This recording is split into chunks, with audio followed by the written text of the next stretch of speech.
प्रकाश, और कितनी दूर? थक गए हैं अब हम। तुमने बस से उतरते वक्त कहा था कि सिर्फ 5 मिनट की दूरी पे घर है। बस थोड़ी दूर है, पहुंच जाएंगे।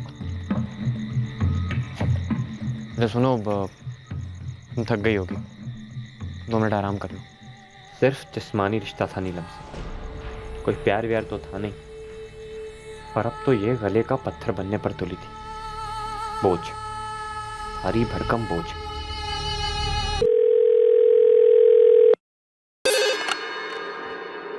हेलो, कहाँ का नंबर है? कौन बोल रहे हैं? पीसीओ है, किराने की दुकान है हमारी। क्या चाहिए आपको? सब इंस्पेक्टर रंजीत सिंह, पूर्वितपुरा थाना, जिला गया। ये पीसीओ कहाँ का है? रांची का है साहब। कल रात को एक लड़की ने तुम्हारे पीसीओ से फोन किया था, तकरीबन 10:35 पे। बता सकते हो वो लड़की कौन है? 10:30 बजे पीसीओ बंद होता है मेरा। अब कोई आखिरी मिनट पे आकर फ़ोन करता है तो मैं मना नहीं करता। कल रात को जिस लड़की ने फ़ोन किया उसे पहचानते हो तुम? अब याद नहीं आ रहा है। सर, बरकत खान के फ़ोन रिकॉर्ड में रांची की उस दुकान से एक इनकमिंग कॉल तो दिख रहा है, और उस किराने वाले को ये नहीं पता कि कॉल किसने किया था। सर शायद ये बरकत की कोई चाल हो। बरकत ने ही किसी से कह के फ़ोन करवाया रांची से, इन्वेस्टिगेशन को भटकाने के लिए। सर शायद हिना वाकई मर चुकी है, जो कि शायद बरकत ने या तो मारा होगा या मरवाया होगा। तुम दोनों रांची के लिए निकलो और पता लगाओ कि बरकत और आबिदा का रांची के साथ क्या कनेक्शन। पता करो कि हिना खान वाकई में जिंदा है या फिर बरकत की कोई चाल है। तब तक मैं और अभिषेक यहाँ आदि रजक मिसिंग केस को देखते हैं। पता नहीं क्यों बार बार मुझे ऐसा लग रहा है कि हिना खान का केस और इस बच्चे आदि रजक का केस कहीं ना कहीं एक दूसरे से जुड़े हुए मिलेंगे।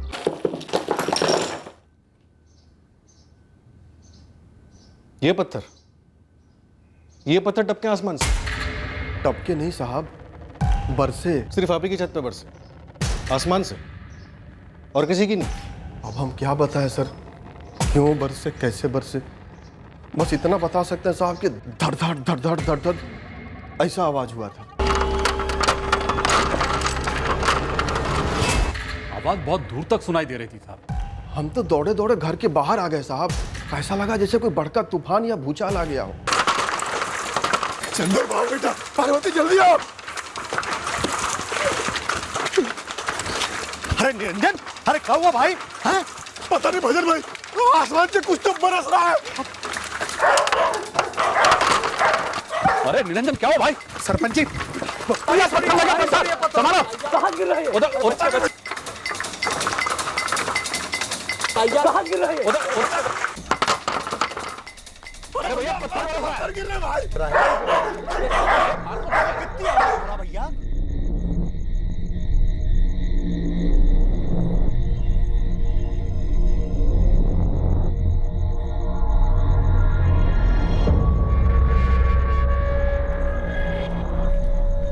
लगता बरसना बंद हो गया। क्या करें सरपंच जी? हमारी तो कुछ समझ में नहीं आ रहा निरंजन, ये था क्या?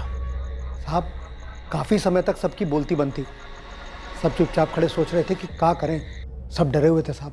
हाँ साहब, डर इस बात का था कहीं दोबारा से पथराव शुरू ना हो जाए।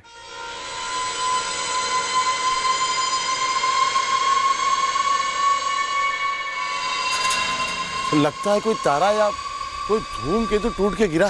सरपंच जी, किसी को ऊपर छत पे चढ़ाकर देखना चाहिए।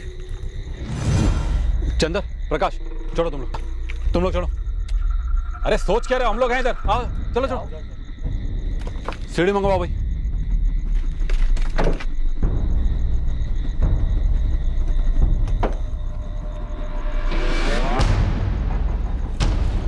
चल बेटा चल, हम लोग हैं इधर।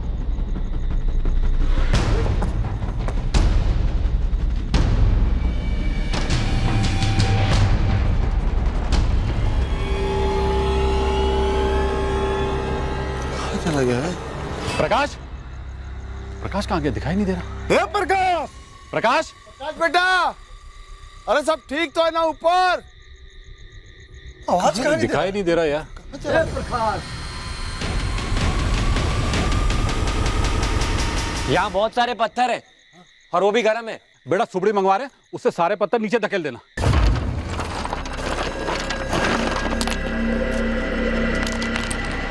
साहब यही है वो आसमानी पत्थर। शुक्र है साहब छत टूटकर नीचे नहीं गिरा। और आप लोगों ने इस आसमानी पथराव को उस बच्चे आदि के घर से गायब होने से जोड़ दिया? नहीं साहब, ऐसा जोड़ा तो नहीं, बस ऐसा लगा कोई प्रकोप है किसी शक्ति का। अरे क्या बताएं साहब, इतना तेज आवाज हुआ कि हमें अंदर तो सुनाई दिया। हम सब घबरा गए और फिर देखने के लिए बाहर गए कि हुआ क्या है। साहब हमारा आदि के पापा सब बाहर के कमरे में सोए थे, उर्मिला भी वहीं थी।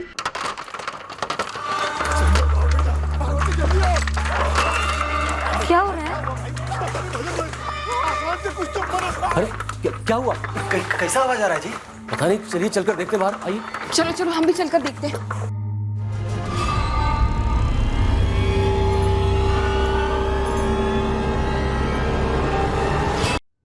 साहब हमें लगा उर्मिला आदि के साथ है, तो हम भी निकल गए बाहर देखने के लिए। तब हमारा आदि तो घरे में सो रहा था। और साहब जब सब शोर शराबा शांत हो गया, पत्थर उत्थर इकट्ठा हो गया सब, उसके बाद जब हम घर लौटे तो आदि घर पे नहीं था। हमको तो कुछ समझ में ही नहीं आ रहा है, ये हो क्या रहा है? हाँ, ऐसे कैसे अचानक? आदि कहाँ गया? आदि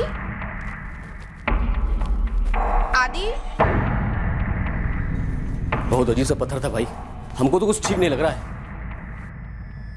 आदि कहाँ है? कहाँ है मतलब? ये सो रहा था, हमारे साथ थोड़ा गया था वो। यही तो सो रहा था जब हम गए थे तो। उर्मिला आदि का है? हमको नहीं मालूम, हम बाहर गए तो यहीं पर तो सोया हुआ था। आदि आदि आदि आदि आदि बेटा, आदि आदि आदि आदि आदि बेटा, आदि आदि आदि आदि। हम सब जगह खोजे आदि को साहब। और हमारे पास आने के बजाय उस बाबा के पास चले गए मदद मांगने।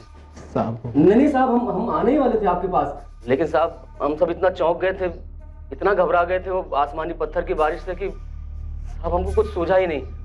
हमें पक्का लगने लगा था कि ये कोई जरूर कोई भूतिया ताकत काम कर गई है।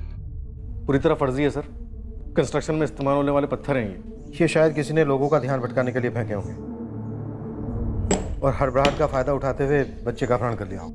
गांव वाले जिस बाबा के पास गए थे उससे जाकर मिलो, खोद डालो पूरे गांव। कोई बहुत बड़ी साजिश लगती है सर। यह मंत्रीपुर में जैसा दिख रहा है वैसा है नहीं। एक तरफ हम 5 साल के गुमशुदा आदि रजक को खोज रहे थे, दूसरी तरफ हम उस जवान लड़की के मर्डर केस की तहकीकात में भी जुटे हुए थे और पता लगा रहे थे कि क्या हिना खान वाकई में जिंदा है या नहीं। अब हम सामना करने वाले थे इन दोनों केसेस के कुछ चौंका देने वाले सच का। क्या ये वो लड़की थी जो परसों आई थी 10:35 पर यहाँ पे फोन करने के लिए?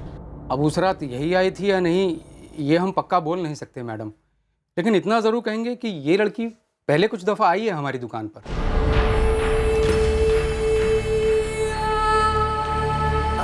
भैया 1 किलो चीनी। इस लड़की के साथ उस दिन इन दोनों में से कोई था?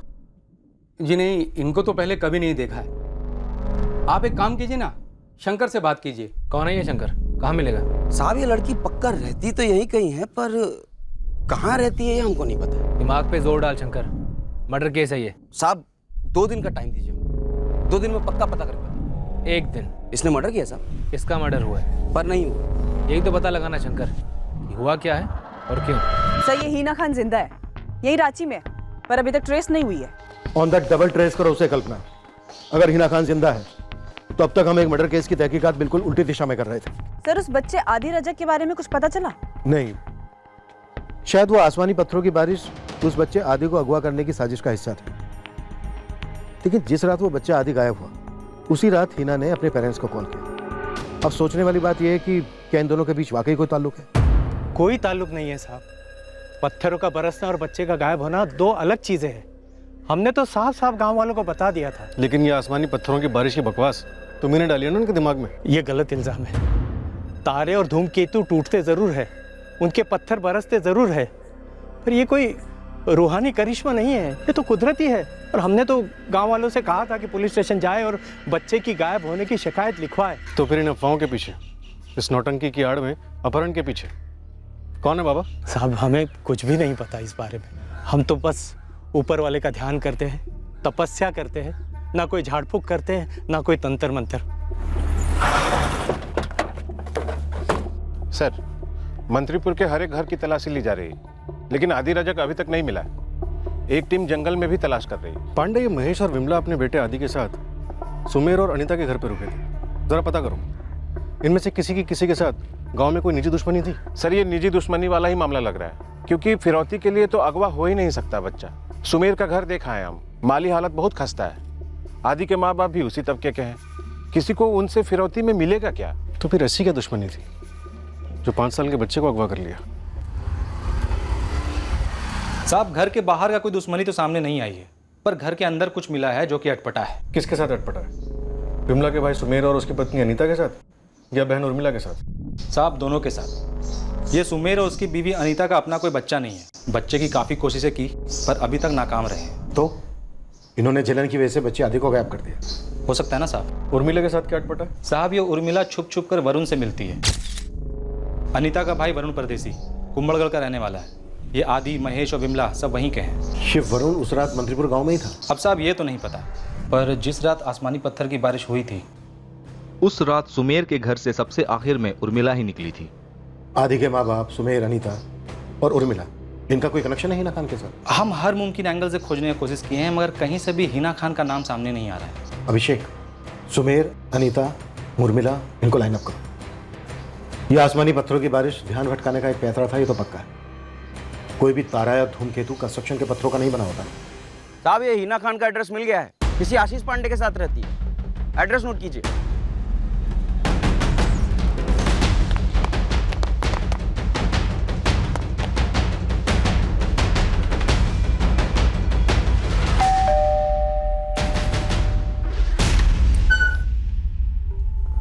जी? हिना खान, मुबारक हो, तुम जिंदा हो। जी? समझे नहीं। समझे तो हम भी नहीं है हिना। तुम यहाँ रांची में जिंदा हो, तो हमें वहाँ वो लाश किसकी मिली है? ये क्या बकवास किए जा रहे हो आप लोग? कौन हो? तुम आशीष पांडे हो ना? आशीष, ये देखो ना, ऊटपटांग बातें किए जा रहे हैं। हाँ, आप लोग कौन है? बिहार पुलिस, पूर्वितपुरा और मंत्रीपुर से। किंतु गांव का नाम तो सुना ही होगा तुम दोनों ने। पूर्वितपुरा में तुम्हारी मिसिंग कंप्लेन फाइल हुई। फिर मंत्रीपुर से एक लाश मिली, और वो लाश तुम्हारी है, ऐसा तुम्हारे माँ बाप ने कंफर्म किया है। फिर केस वापस ले लिया गया। हमें बताया गया कि तुम जिंदा हो, जो कि तुम हो ही, दिख रहा है। पर एक लड़की मारी तो गई है। तो उस मर्डर के सिलसिले में हिना खान तुमसे और आशीष पांडे तुमसे कुछ जरूरी सवाल कर। जब पूरा मंत्रीपुर गांव निरंजन वर्मा के घर के बाहर जमा हुआ था, तब तुम्हारे घर कौन गया था? देखिए साहब, अगर हमको कुछ भी मालूम होता ना तो सबसे पहले हम आपको बताते आगे। हम दोनों भी तो उसी भीड़ में शामिल थे। अब हम पर शक कर रहे हैं, वो भी सिर्फ इसलिए क्योंकि हम मां नहीं बन सकते। साहब, आप ऐसा सोच भी कैसे सकते हैं कि हम आदि अपने खुद के ननद के बच्चे को नुकसान पहुंचाएंगे? बुद्धि इतनी भ्रष्ट कैसे हो सकती है साहब हमारी? इमारतें बनाने में इस्तेमाल होने वाले मामूली पत्थरों को आसमानी चमत्कारी पत्थर मान लेना और बाबा से पूछने जाना कि आदि के गायब होने के पीछे भूतिया शक्ति का प्रकोप है, यही साबित करता है कि बुद्धि भ्रष्ट हो चुकी थी किसी की। आदि के साथ तुमने क्या किया सुमेर, अनीता? हम सच कह रहे हैं, हमने कुछ नहीं किया साहब। और साहब, अगर आपका इशारा किसी जादू टोना या फिर बली वाली पे है ना, तो बता दीजिए हमको। अरे हम भी तो देखें कि कैसे कैसे तरीके होते हैं जिससे हम जैसी बदनसीब माँ बन पाएगी। हम भी देखें कि इंसान अपने स्वार्थ के लिए कितना गिर सकता है, और हम ये भी देख लेंगे कि आप लोग कितने घिनौने इल्जाम लगा सकते हैं उन पर जो तकदीर के हाथों पहले ही सजा काट। सर, आपको आपत्ति क्या है? वरुण अनीता भाभी का भाई है और हमारा दोस्त है।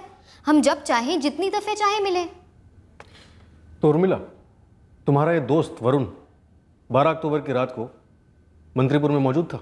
नहीं, वो कुंभलगढ़ में रहता है। आसमानी पत्थरों की बारिश देखने के लिए घर में सबसे आखिर में तुम निकली थी, आदि को अकेला सोता हुआ छोड़कर। सर, हम आपको पहले भी बता चुके हैं कि हम विमला दीदी और अनीता भाभी के पीछे ही निकल गए थे, और उस वक्त आदि सोया हुआ था जमीन पर। आदि को कौन उठा कर ले गया उर्मिला? सर, हमें कैसे मालूम होगा?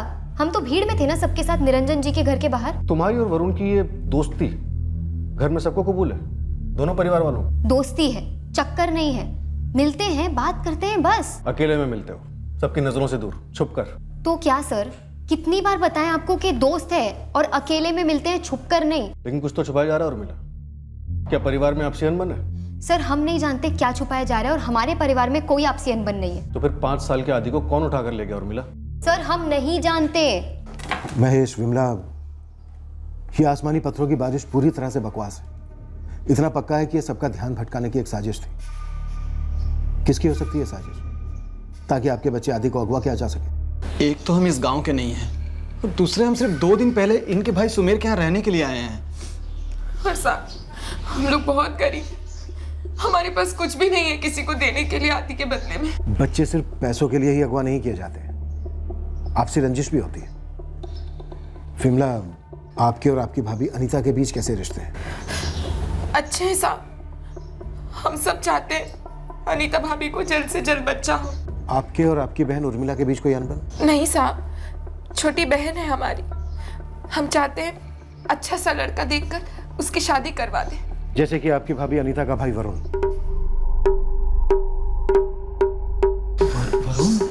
वरुण और उर्मिला चुपचाप मिलते रहे। आपके परिवार को इनके रिश्ते से कोई दिक्कत है, कोई आपत्ति है? आपत्ति कैसे साहब? और वैसे भी हमें आपसे अभी पता चल रहा है कि वो लोग आपस में ही हो, लेकिन इसका हमारे बेटे आदि के अगवा होने से क्या ताल्लुक है? विमला सोचिए, जोर देकर सोचिए, और किसका ताल्लुक हो सकता है? नहीं साहब, अभी हमें कुछ समझ में नहीं आ रहा, हमें बस अपने आदि को देखना है। हमें हमारी हिना से मिलना है, पूछना है उससे कि उसने ऐसा क्यों किया। आशीष ने गुमराह किया है हमारी हिना को। पहले हिना और आशीष पांडे से पूछताछ पूरी होने दीजिए, उसके बाद आप लोगों को मिलने दिया जाएगा। नगमा, तुमने हमें जुबेर बेग के बारे में बताया और आरजू तुमने हमें मयंक राय के बारे में बताया, लेकिन तुम दोनों में से किसी ने भी जानबूझकर हमें आशीष पांडे के बारे में कुछ भी नहीं बताया। क्या गेम खेल रही थी तुम दोनों मिलके? मैडम हम कोई गेम वेम नहीं खेल रहे थे, हमें इस बारे में कुछ नहीं पता था। और मैडम आशीष सर तो हमारे 10वीं बोर्ड के दौरान कोचिंग क्लास में मैथ्स टीचर थे। हिना ने कभी कुछ नहीं बताया हमें। कैसे बताते अम्मी अब्बू को सर? एक तो आशीष हमारे मैथ्स टीचर थे, ऊपर से अलग मजहब के। अम्मी अब्बू को पता चलता तो कहर टूट पड़ता। सर हमारे भी पेरेंट्स को मंजूर नहीं होता, इसलिए हमने किसी को नहीं बताया। और सर हम दोनों ने कोई गुनाह नहीं किया है। हम वेट कर रहे थे हिना के बालिग होने का और हमें रांची में एक ढंग का जॉब मिलने का। जब दोनों हो गया तो हमने स्पेशल मैरिज एक्ट के तहत शादी कर ली। हिना तुम 10वीं में 4 साल पहले थी, तब से लेके अब तक आशीष पांडे तुम्हारे फोन रिकॉर्ड में क्यों नहीं दिखता है? सर हमने हिना को एक दूसरा फोन दे रखा था।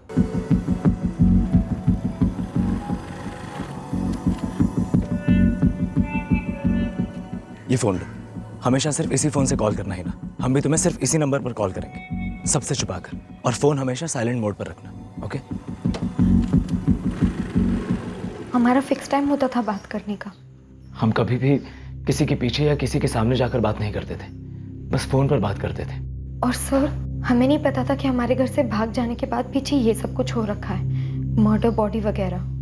सर हम रोज हिना से कहते हैं कि पब्लिक फोन से जाकर अपने अम्मी और अब्बू से बात करें, उन्हें बताया कि तुम ठीक हो। रोज सोचते कि बता दे, पर डर लगता था।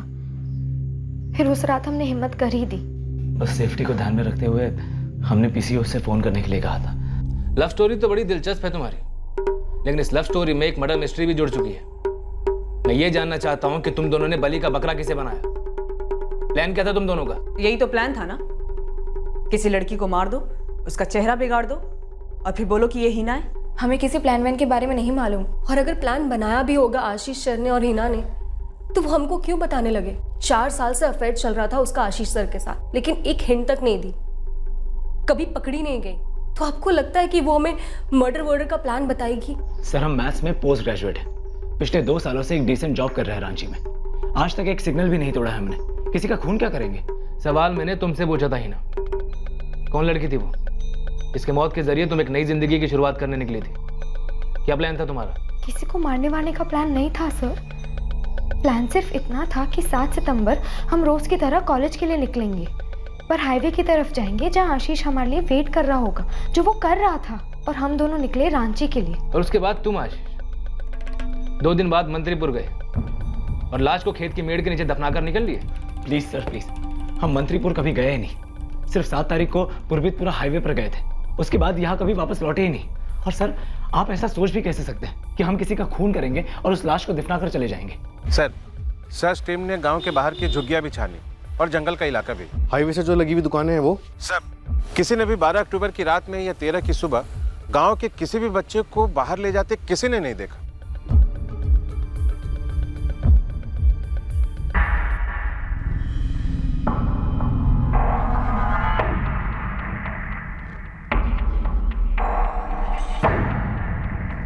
बरका जी, आबिदा जी, आप अपनी बेटी हिना से मिल सकते हैं, लेकिन याद रखिएगा आपकी बेटी बालिग है, जिसने कानूनी तौर से आशीष पांडे के साथ शादी करी है।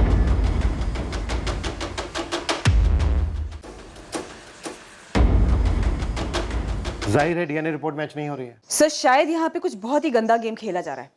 ये कपल आशीष और हिना, सर शायद इन्हें बराबर खबर मिलती रही होगी कि हम क्या तहकीकात कर रहे हैं। और सर जैसे ही इन दोनों को पता चला कि लाश के साथ मैच करने के लिए हमने हिना के पेरेंट्स के डीएनए सैंपल्स भेजे हैं, हिना ने खुद फोन किया और सामने आ गई। और इस मारी गई लड़की की भी कोई मिसिंग कंप्लेन नहीं मिली है।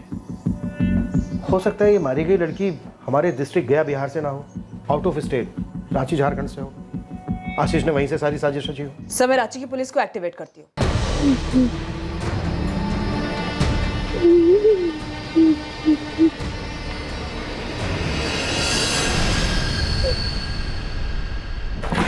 सर, आदि के लिए कुंभलगढ़ को भी स्कैन किया, वहां पे भी नहीं मिला। सर किसी भयंकर साजिश की बू आ रही है। किसी नरबली वाले पाखंडी बाबा या फकीर का इन्वॉल्वमेंट हो सकता है। कईयों से पूछताछ की सर, खबरियों ने तांत्रिक बाबाओं की टोलियों में भी झांका, कुछ नहीं हाथ लगा। अभिषेक, मुझे लग रहा है इस लड़की का मर्डर और अदी रजक का गायब होना, ये दोनों केसेस किसी तरह से जुड़े हुए हैं, लेकिन कनेक्शन पकड़ में नहीं आ रहे। सर अभी तक हिना की फैमिली और आदि की फैमिली में कोई भी कनेक्शन नहीं बैठ रहा है। आदि की मौसी उर्मिला के फोन रिकॉर्ड्स निकलवाओ, जितने महीनों के निकलवा सकते हो निकलवाओ। कल्पना, इस लाश की तस्वीर और डिटेल्स तुरंत रांची पुलिस को भेज दो, शायद वहां से कोई लीड मिले, शायद तब जाकर इन दोनों केसेस की कड़ियां जुड़े।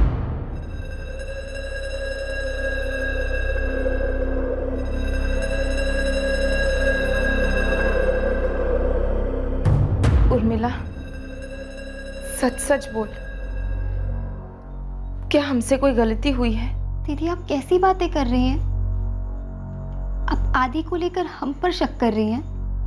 पहली बात, ऐसा कोई मसला नहीं है, और अगर होता भी तो तुम ऐसा कुछ करते। वरुण के साथ क्या चल रहा है तेरा? अभी कुछ नहीं चल रहा है वरुण के साथ। आपका भाई है इसीलिए कभी मिल लेते हैं, 2 बातें हो जाती है। आप लोग समझ क्यों नहीं पा रहे हो? पुलिस वाले कान भर रहे हैं आप लोगों के। झूठ बोल रही है तू, और हमेशा से झूठ ही बोलती आ रही है। हर चीज को लेकर तूने झूठ बोला उर्मिला। दीदी यकीन कीजिए, हमारा ये झूठ नहीं है। हमने कभी झूठ नहीं बोला है, किसी बात को लेकर झूठ नहीं बोला है। एक अतीत का साया मंडराना शुरू हो गया था, पर इस केस से जुड़े लोगों के जहन में ये अतीत अभी तक खनका नहीं था।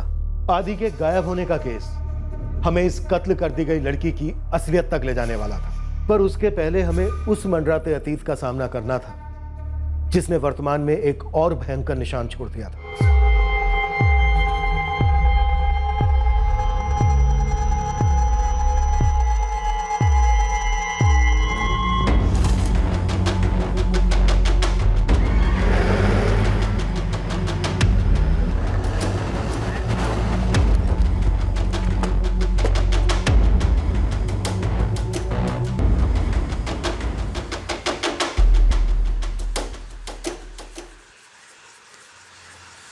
मैडम, पता नहीं कौन वैसी अपने पापों का कब्रिस्तान हमारे खेत में बना रहा है।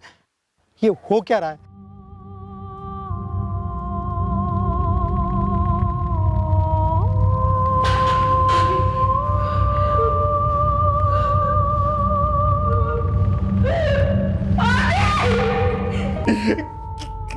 किसने किया है? क्यों? ये हम बहुत जल्दी पता लगाएंगे महेश। अभी हमें सिर्फ इतना मालूम है कि जिस रात आदि को अगवा किया गया, उसी रात इसका कत्ल कर दिया गया था गला घोटकर। साहब, एक बात हमको समझ में नहीं आ रही। 5 साल का छोटा सा बच्चा है, इसके साथ भला किसी की क्या दुश्मनी हो सकती?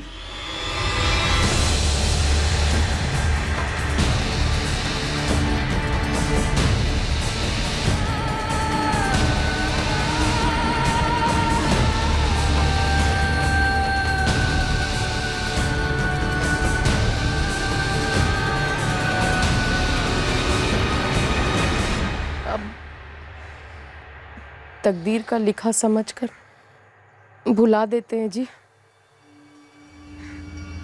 बिरादरी में सबके सामने हमारी गर्दन झुका दी, ये भुला दें। हमारी बेटी घर से भाग के हमारा दिल दुखाती, ये भुला दें। पर ये कैसे भुला दें आबिदा कि वो पुलिस से मदद मांग रही है हमसे बचने के लिए, हमसे महफूज रहने के लिए, और पुलिस कह रही है कि अगर हमने उसे नुकसान पहुंचाने की कोशिश की तो हमें अंदर कर देगी। ये कैसे भुला दें आबिदा? खून सींच सींच के उसे पाला, बड़ा किया, और आज हम ही उसकी जान के दुश्मन हो गए। और जान बचाने वाला फरिश्ता कौन? वो साला टीचर।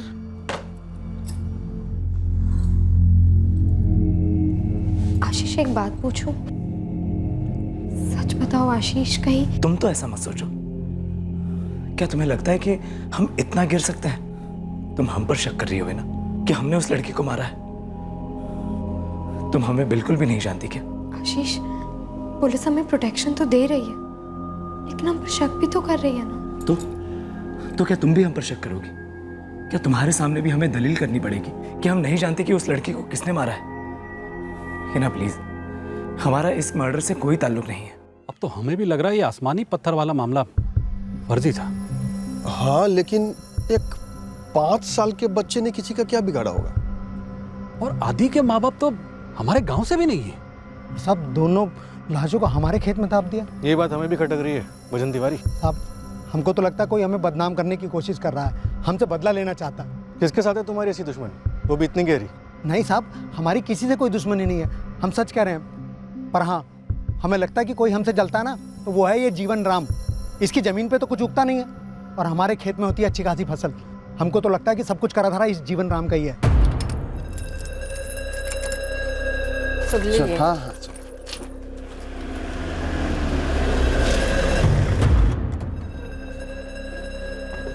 एक और लाश, वो भी बच्चे की जीवन राम।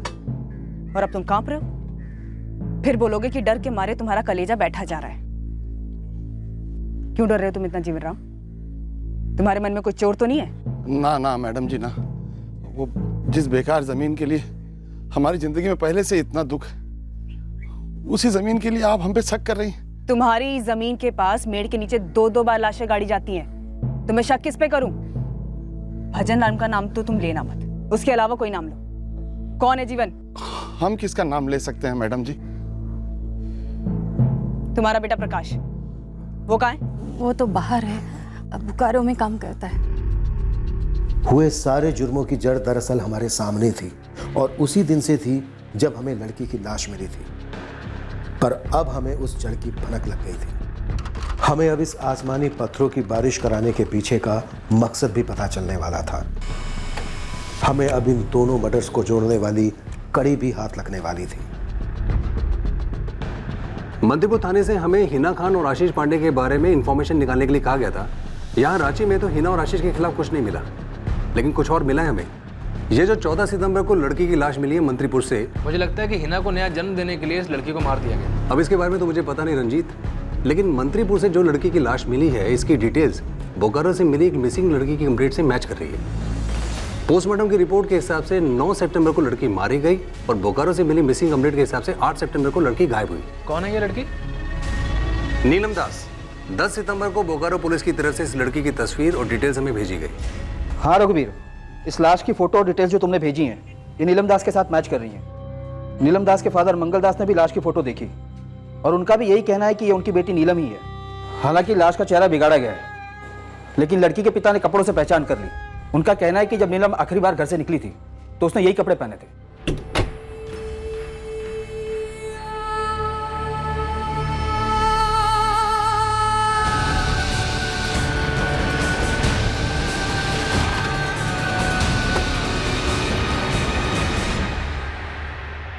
सर, बोकारो पुलिस नीलम दास के फादर मंगल दास को यहाँ भेज रही है। सर, वैसे नीलम बहुत ही गरीब परिवार की लड़की है, फैक्ट्री में काम करती थी। उसके पास खुद का सेल फोन भी नहीं था, इसलिए ढूंढना काफ़ी मुश्किल हो रहा था। क्या हिना खान और आशीष पांडे ने बोकारो की इस नीलम दास को अपना टारगेट किया? क्या वो उसे बोकारो से यहाँ मंत्रीपुर लेकर आए? सिंह, बोकारो पुलिस को नीलम दास का कोई कनेक्शन मिला था हीना या आशीष के साथ या मंत्रीपुर के साथ? नहीं सर, किसी के साथ भी कोई कनेक्शन नहीं मिला। सर, उर्मिला के फोन रिकॉर्ड्स, वरुण से तो इसकी बातें होती थी, कोई सरप्राइज नहीं। लेकिन एक और नंबर है जो बार बार फीचर हो रहा है। पिछले 5 महीने पहले तक इस नंबर पे उर्मिला की लगातार बातें होती थी। और कौन है? प्रकाश भुइया, जीवन राम भुइया का बेटा। सर, सही प्रकाश भुइया बोकारो में है, मजदूरी करता है। और नीलम दास भी बोकारो से थी। अभिषेक, उठाओ प्रकाश को और उर्मिला को। जी, जानते हैं प्रकाश को। उर्मिला, तुम्हारे फोन रिकॉर्ड्स कहते हैं कि कुछ ज्यादा ही अच्छी दोस्ती थी तुम दोनों के बीच, लेकिन पिछले 5 महीने से कुछ अनबन सी चल रही है, बातें नहीं हो रही हैं तुम दोनों की। हाँ तो सर, दोस्त थे ना हम, दोस्तों में ऊंच नीच होती रहती है। उर्मिला, ये दोस्ती का खेल बहुत खेल लिया तुमने। सर, हमें समझ नहीं आ रहा है हर दोस्ती को चक्कर में बदलने पर क्यों तुले। लड़का लड़की दोस्त नहीं हो सकते क्या?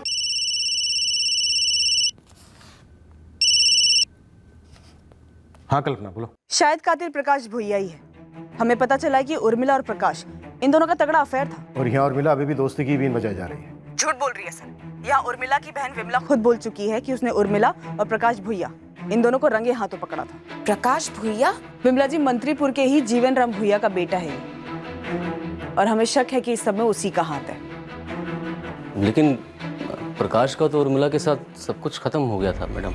मतलब कुछ था? वो प्रकाश उर्मिला के पीछे पड़ा था और इत्तेफाक से विमला दीदी उस दिन घर आई हुई थी।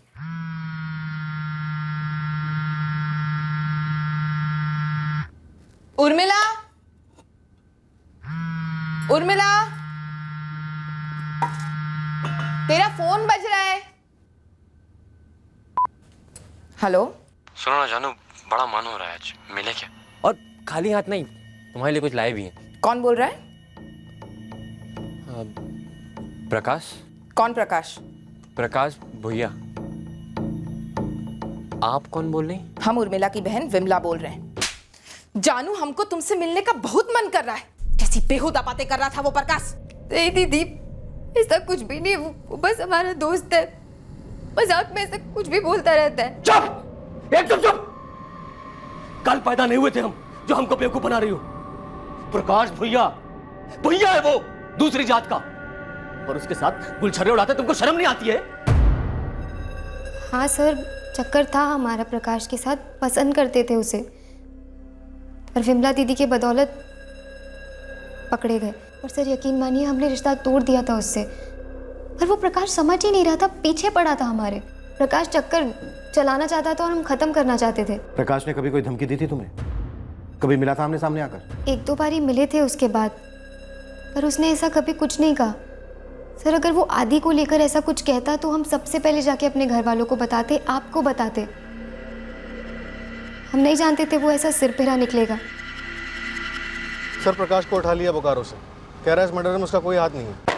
उर्मिला के स्टेटमेंट से हम अंदाजा लगा सकते हैं कि प्रकाश ने कत्ल किया होगा आदि का, गुस्से में, बदले के लिए। लेकिन नीलम दास के साथ क्या कनेक्शन हो सकता है प्रकाश का? सर कह रहे हैं नीलम कौन है मैं नहीं जानता।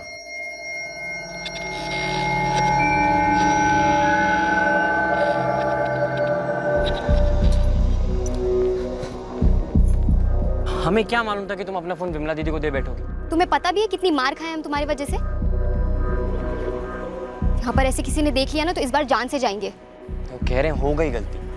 ऐसे कौन बात करता है फोन पर? अरे हमको नहीं मालूम था कि तुम नहीं हो फोन पे। कह रहे हैं गलती हो गई तो अब हो गई ना गलती, तो अब भुगतो। आज के बाद नहीं मिलेंगे तुमसे। नहीं मिलेंगे मतलब? नहीं मिलेंगे मतलब नहीं मिलेंगे। दूर रहो हमसे और हमारे साथ दिखना मत। कम से कम कुछ समय के लिए दूर रहो।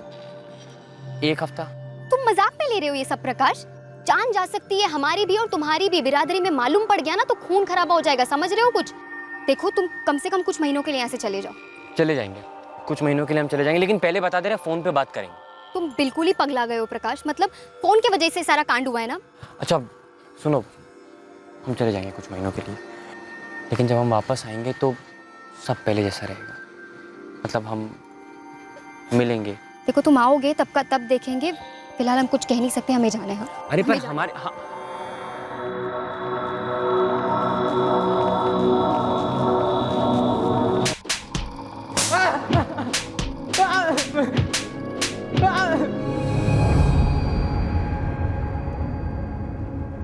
5 साल का एक मासूम बच्चा था प्रकाश। और मिला ने सही नहीं किया हमारे साथ। उसने कहा तो हम बोकारो चले गए ईमानदारी से, और वापस आए तो साली पलट गई।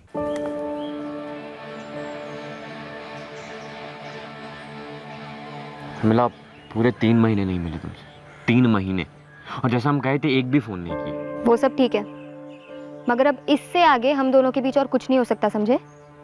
कुछ नहीं हो सकता मतलब? क्यों नहीं हो सकता कुछ?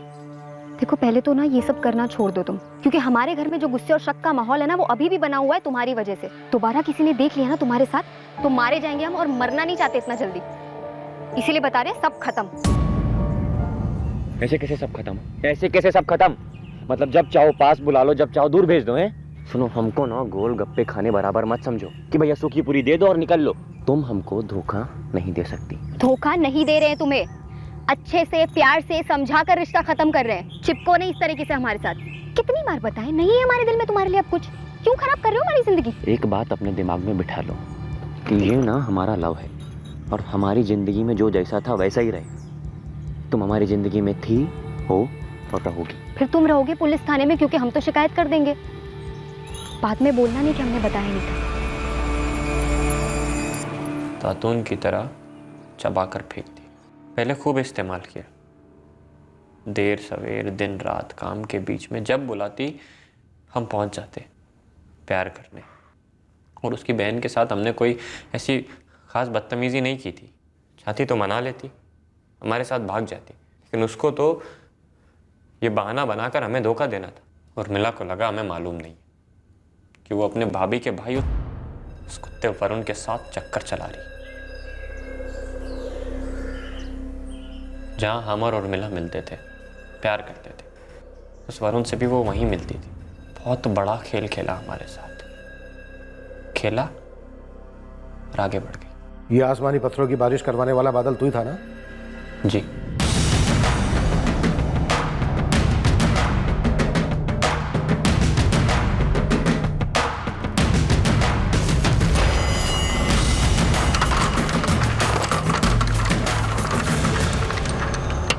हमें लगा कि हम पत्थर बरसाकर सबको एक तरफ इकट्ठा कर देंगे और फिर सुमेर के घर में घुसकर उर्मिला को मार देंगे।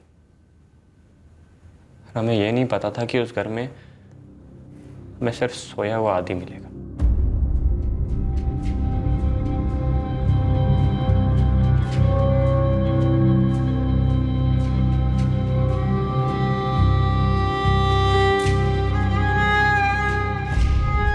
हमने सोचा हम घर में घुसकर इंतजार करेंगे और जैसे ही उर्मिला लौटेगी टूट पड़ेंगे उस पर। तभी हमने उसके भांजे को देखा। तब हमें लगा कि उर्मिला हमसे दूर क्यों हुई। उर्मिला दीदी के कारण। हम दोनों को दुख कैसे दे सकते हैं आदि को मार के। तो हमने तुरंत मार दिया। पर तू तो छत पर भी चढ़ा था पता नहीं चलाने के लिए।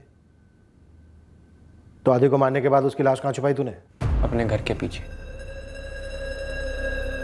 उसके बाद हम वापस लौट आए, रंजन के घर के बाहर भीड़ में शामिल हुए ताकि कोई हम पर शक न करे। लाश तूने दफनाई कब?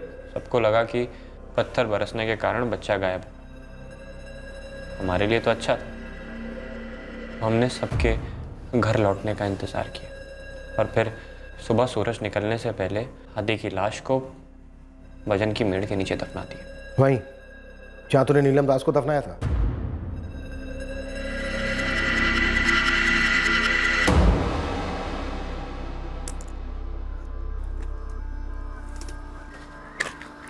प्रकाश, तुम बाबा से हमारा हाथ कब मांग रहे हो? अरे यार पहले हम अपने बाबा से बात कर ले। प्रकाश, तुम 2 महीने से अपने बाबा से बात करने की बात कर रहे हो, लेकिन बात नहीं कर रहे हो। देखो ऐसा तुम हमारा दिमाग खराब मत करो। तुम एक काम करो, ये बच्चा गिरा दो। ये तो हम बिल्कुल भी नहीं करेंगे। शादी तो तुम्हें हमसे करनी ही पड़ेगी। अरे नहीं करनी यार तुमसे शादी वादी, समझ में नहीं आ रहा तुम्हें? ठीक है, तो फिर अब हम हमारे बाबा से जाकर कह देते हैं कि तुमने हमें खराब किया। हमारे पेट में बच्चा दिया, हमसे शादी का वादा किया, लेकिन अब हमसे पल्ला झाड़ रहे हो। हमारे बाबा ना हमारी हड्डियां तोड़ेंगे, लेकिन तुम्हें वो जान से मार देंगे। बोकारो में काम करते मिल गई थी नीलम। 2-4 बार साथ सो क्या लिए, पेट से क्या हो गई, गले ही पड़ गई। नीलम पेट से थी? यही कह के तो हमको बार बार धमका रही थी। और 9 तारीख को तुझे यहाँ मंत्रीपुर ले आया? हमने उससे कहा था कि अपने साथ कुछ सामान मत लाना। 8 को निकलते हैं और हमारे गांव जाते हैं, फिर वहाँ हमारे माँ बाप के सामने मंदिर में शादी कर लेंगे, फिर बोकारो जाकर उसके बाबा से आशीर्वाद ले लेंगे। हमारे घर वाले भी साथ में आएंगे वगैरह वगैरह। फिर हम उसे बोकारो से मंत्रीपुर ले आए। प्रकाश, और कितनी दूर? थक गए हैं अब हम। तुमने बस से उतरते वक्त कहा था कि सिर्फ 5 मिनट की दूरी पे घर है। बस थोड़ी दूर है, पहुंच जाएंगे। अरे सुनो, तुम थक गई होगी, 2 मिनट आराम कर लो। सिर्फ जिस्मानी रिश्ता था नीलम से, कोई प्यार व्यार तो था नहीं। और अब तो ये गले का पत्थर बनने पर तुली थी। बोझ, भारी भरकम बोझ।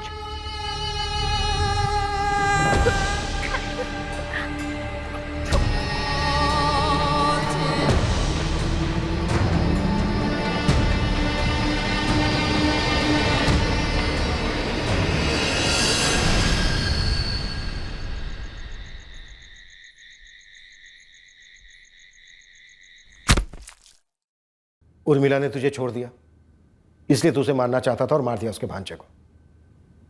नीलम तुझे छोड़ना नहीं चाह रही थी, इसलिए तूने उसे मार दिया। वाह, चित्त भी तेरी और पट भी तेरी। उर्मिला सच्चा प्यार था हमारा। नीलम भी शायद तुझसे उतना ही प्यार करती थी, बहुत ज्यादा प्यार। और नीलम कोई पेट से नहीं थी, पोस्टमार्टम रिपोर्ट में साफ साफ लिखा हुआ। अरे ऐसे कैसे पेट से नहीं थी? पेट पकड़ के चल रही थी, बोल रही थी कि हम दर्द हो रहा है, पेट से हूं।